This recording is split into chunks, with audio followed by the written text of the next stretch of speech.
Pode um talco para bebê ser letal? É disso que milhares de pessoas acusam um dos produtos da gigante farmacêutica Johnson & Johnson. E nesse vídeo, você verá como a ganância dessa empresa pode ter arruinado milhares de vidas.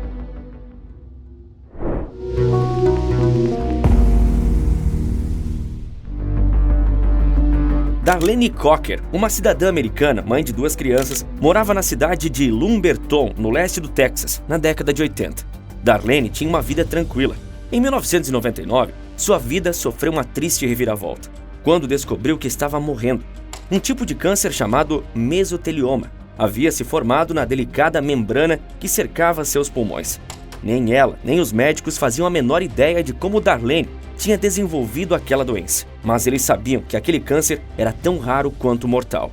Entre as outras coisas que eram de conhecimento do corpo médico e da paciente, é que a mesotelioma afligia em sua imensa maioria homens que entraram em contato com o pó de amianto na escavação de minas. Mas Darlene Cocker morava numa pequena cidade texana, vivendo sua vida de mãe e dona de casa. Então a pergunta que não saía de sua cabeça era: como ela tinha desenvolvido aquele câncer? Por que ela? O que ela faria se, como na maioria dos casos, ela tivesse pouco tempo de vida?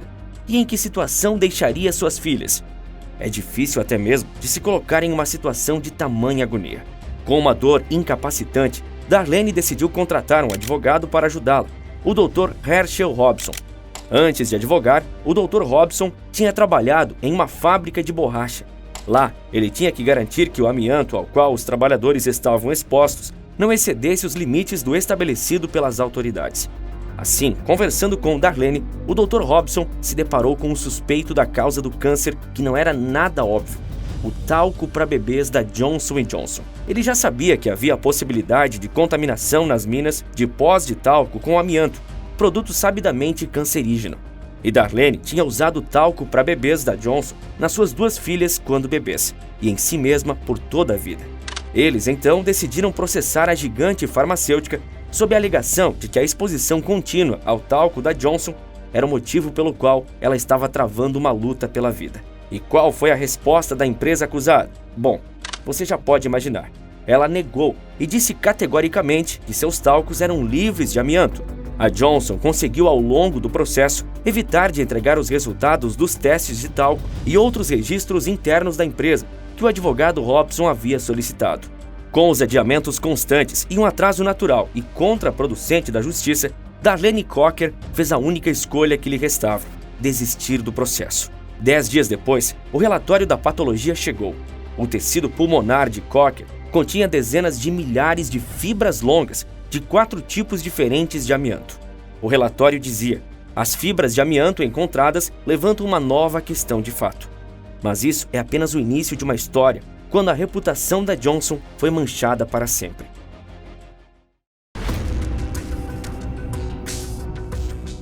De acordo com dados do Euromonitor International, a Johnson & Johnson domina o mercado de pó de talco há mais de 100 anos. O talco é o mineral mais macio conhecido.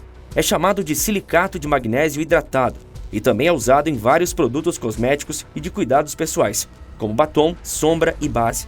Em forma de pó, pode absorver a umidade e manter a pele seca. Também previne erupções cutâneas e impede a maquiagem de endurecer. E mesmo que os produtos à base de talco tenham contribuído com apenas 420 milhões de uma receita de quase 77 bilhões de dólares no último ano, só a partir de 2023 a Johnson deixará de vender o produto. Ela sempre alegou que o talco para bebês é essencial para a imagem da empresa. Apesar de a história de Darlene ter vindo à tona no final dos anos 90, o histórico da Johnson & Johnson quanto a talcos contaminados datava de décadas anteriores. As primeiras menções desse tipo de caso são de 1957, quando foi descrito que o talco do fornecedor italiano da farmacêutica contava com tremolita. A tremolita, em sua forma natural, é classificada como amianto. Esse foi apenas o primeiro relato dos muitos que colocaram a farmacêutica em maus lençóis. Desde cientistas até laboratórios e fornecedores, várias descobertas aconteceram da década de 60 aos anos 2000. Elas contavam com um padrão de identificação de contaminações do amianto nos talcos e em outros produtos em pó da companhia. Inclusive, na década de 70, a Johnson chegou a garantir ao FDA, a Anvisa americana, que nenhum amianto foi detectado em nenhuma amostra dos talcos produzidos até então, narrativa que sustentou durante muitos anos e sustenta até hoje. Mas os casos como o de Darlene não paravam de chegar. Contudo, a simples mudança no objeto de culpa fez com que muitas pessoas tivessem conseguido acesso aos documentos. A alegação não deveria ser que o talco da Johnson causava câncer, mas é que o amianto presente no talco que o fazia.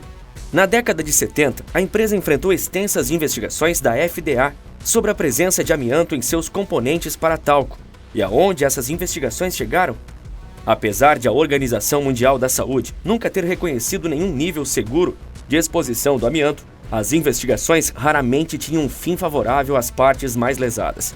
A empresa assumiu a prática de esconder exames e não mencionar casos que ligassem o talco para bebês ao amianto.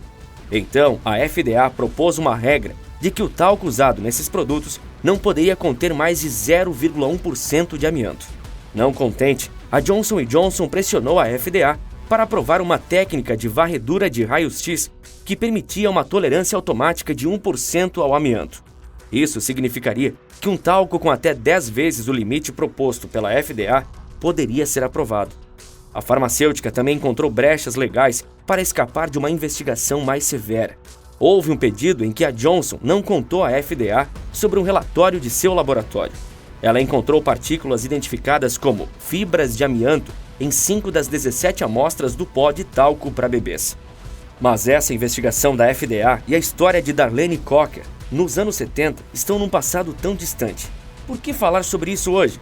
Porque o caso da Johnson & Johnson retomou o corpo há pouco tempo, quando 40 mil pessoas processaram a farmacêutica.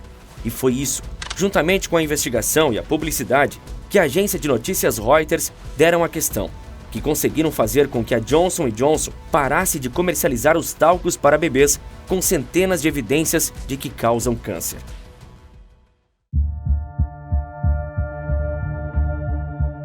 Uma reportagem da Reuters no início deste ano de 2022 encontrou um material que tratava das brechas que a Johnson usou durante as investigações da FDA 50 anos atrás. Na mesma reportagem, o mundo teve acesso aos dados de que a farmacêutica havia encontrado amianto em seus talcos, mas não comunicou o órgão fiscalizador. Porém, a justiça penalizou a grande farmacêutica em 2018. Em 2 julgamentos, os júris concederam indenizações altas às potenciais vítimas que, como Darlene Cocker, culparam o talco da Johnson por seu câncer na membrana pulmonar. Um terceiro veredito foi um divisor de águas, ampliando a responsabilidade potencial da empresa. 22 pessoas obtiveram um sucesso inédito sob a alegação de que o talco para bebês e o pó de banho contaminados com amianto, sendo o pó de banho Shower & Shower, uma marca antiga que a empresa vendeu em 2012, causaram câncer de ovário, que é muito mais comum do que câncer na membrana pulmonar. Ou seja, muito mais vítimas do talco contaminado estavam deixando de ser indenizadas do que até então se sabia. A maioria dos casos de talco foi trazida por mulheres com câncer de ovário, que dizem usar regularmente produtos nas partes íntimas. O júri concedeu a ele mais de 4 bilhões e 600 mil dólares por danos materiais. Quando procurado pela Reuters, o vice-presidente de relações com a mídia da Johnson comentou sobre a enxurrada de acusações. Os advogados dos requerentes em busca de ganhos financeiros estão distorcendo documentos históricos e intencionalmente criando confusão no tribunal e na mídia. Tudo isso é uma tentativa calculada de distrair o fato de que milhares de testes independentes provam que nosso talco não contém amianto ou causa câncer.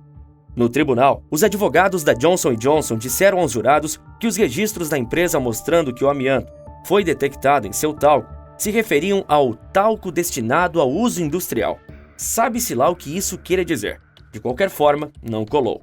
A JJ também argumentou que alguns testes detectaram amianto de fundo, que seriam fibras perdidas que podem ter contaminado amostras depois de flutuar em um moinho ou laboratório de uma embreagem de veículo ou isolamento desgastado. A empresa fez alguns dos mesmos argumentos sobre testes de laboratório realizados por especialistas contratados pelos requerentes. Um desses laboratórios encontrou amianto no talco Shower to Shower na década de 1990, de acordo com o relatório do tribunal de 11 de agosto de 2017. Outro laboratório encontrou amianto em mais da metade de várias amostras de talco para bebês de décadas passadas. em frascos dos armários das pessoas que estavam processando a empresa e adquiridos no eBay, e até mesmo em um frasco de 1978, mantido no Museu Corporativo da Johnson & Johnson. Você consegue imaginar uma empresa que tem um museu para contar sua história e o governo entra nesse museu, pega amostras desses produtos que estão lá para mostrar há quanto tempo a empresa cuida das pessoas, dos bebês, e encontra um produto contaminado que pode causar câncer? As concentrações eram grandes o suficiente para que os usuários tivessem, muito provavelmente, sido expostos ao amianto, concluiu o relatório de laboratório dos requerentes apresentado em vários casos este ano. E quanto a Darlene Cocker, o que aconteceu com ela?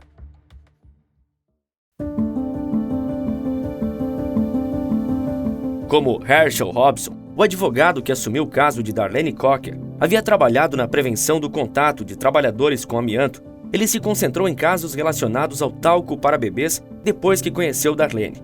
Robson pediu a Johnson & Johnson qualquer registro sobre a saúde de seus trabalhadores nas minas, mas a companhia se opôs. Ele concordou em adiar suas exigências até receber o relatório da patologia do tecido pulmonar de sua cliente. A farmacêutica, por sua vez, pediu ao juiz do caso que o arquivasse, argumentando que Cocker não tinha nenhuma evidência de que o talco para bebês tivesse causado seu mesotelioma. Robson e Darlene resolveram desistir do caso, que estava acabando com as economias de sua cliente. O relatório do laboratório de patologia que Robson pediu foi escondido dentro da Johnson & Johnson por 20 anos e só foi encontrado em 2018. Nele, havia a informação de que o tecido pulmonar de Cocker continha dezenas de milhares de partículas de amianto. As filhas, quando soube das evidências e do que foi acobertado, disseram, recentemente, se as informações sobre o amianto no talco da Johnson & Johnson tivessem sido divulgadas antes, minha mãe teria ganhado o processo e tido pelo menos mais tranquilidade. Também haveria 20 anos a menos de exposição para outras pessoas que adoeceram e faleceram durante esse tempo. Porém, Darlene Cocker nunca chegou a saber por que desenvolveu mesotelioma. Foi uma vida no escuro. O presidente e CEO da Johnson, quando falou para a página Compromisso de Segurança e Cuidado, declarou: "Nossos produtos não causam câncer. Podem testar qualquer bebê que façam uso deles, nós garantimos. Eles são livres de amianto, conforme confirmado por testes." Essa colocação se perde em um ponto crucial. O amianto, como muitos cancerígenos ambientais, tem um longo período de latência. O diagnóstico geralmente vem anos após a exposição inicial, 20 anos ou mais para o câncer pulmonar.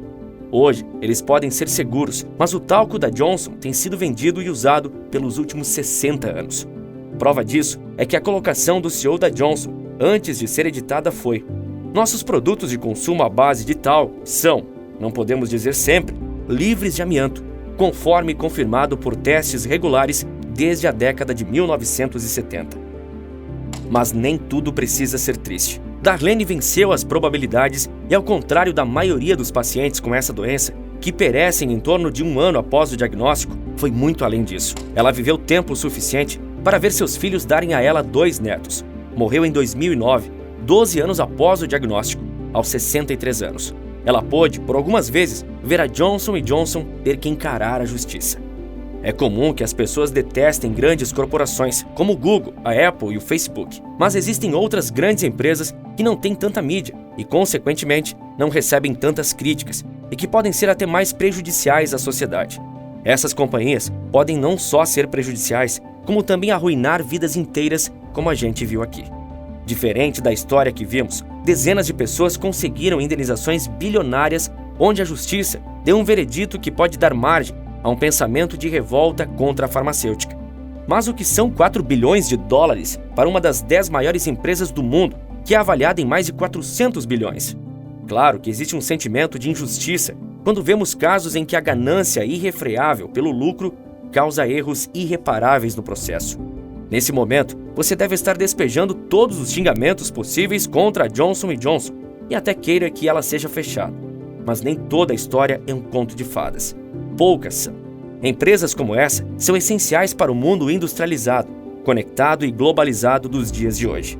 Finalmente, a Johnson & Johnson anunciou que irá parar de comercializar seu talco contaminado no próximo ano, em 2023. Ela irá vender apenas o talco à base de amido de milho. A empresa divulgou nota dizendo que esta foi uma decisão puramente comercial. Isso porque nunca admitiu a contaminação do talco para bebês a partir do pó de tal. Mas ainda assim, temos que estar em vigilância constante para que histórias tristes assim sejam raridades cada vez menos frequentes. Não confiar em tudo o que é vendido, porque quem produz são empresas grandes, tradicionais e renomadas é um começo. E você, quer saber como a Embraer se tornou a terceira maior empresa de aviação do mundo? Então clique no vídeo aparecendo agora na sua tela que eu te conto tudo. Por esse vídeo é isso. Um forte abraço e bons negócios!